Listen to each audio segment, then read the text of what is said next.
एक दिन एक पिता और उसका बेटा पूरे शहर में धन्यवाद देने के लिए एक बड़ा गुब्बारा तैयार करते हैं।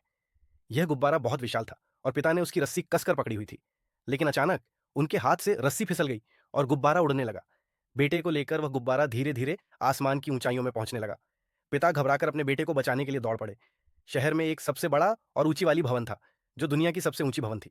बिना समय गंवाए पिता तेजी से उस भवन की 250वीं मंजिल तक पहुंचे और वहीं से छलांग लगाकर अपने बेटे को पकड़ने की कोशिश करने लगे। तभी अचानक एक रहस्यमयी आदमी उनके पास आया और बोला, मेरे पास आयरन मैन का एक सूट है, अगर तुम इसे पहन लो तो तुम उड़ सकते हो और अपने बेटे को बचा सकते हो।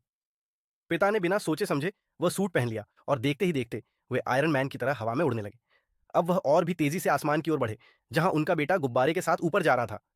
तभी अचानक अंतरिक्ष से एक स्पेस जेट आया, जिसमें कुछ खतरनाक गुंडे थे। वे गुंडे उस गुब्बारे को अपने नियंत्रण में लेने की कोशिश कर रहे थे। पिता ने बिना किसी देरी के अपने नए शक्तिशाली आयरन मैन सूट का इस्तेमाल किया और उन गुंडों पर हमला कर दिया। एक जबरदस्त लड़ाई हुई, जिसमें पिता ने अपनी सारी ताकत लगा दी। उन्होंने अपने हथियारों और ऊर्जा किरणों का इस्तेमाल कर स्पेस जेट को तबाह कर दिया, सभी गुंडों को हरा दिया और आखिरकार अपने बेटे को सुरक्षित पकड़ लिया। बेटे को बचाने के बाद पिता धीरे धीरे वापस जमीन पर आए। जब वे दोनों सुरक्षित नीचे पहुंचे तो पिता और बेटा खुशी से गले मिले। अंत में पिता और बेटा एक साथ खुशी से अपनी जीत का जश्न मनाने लगे।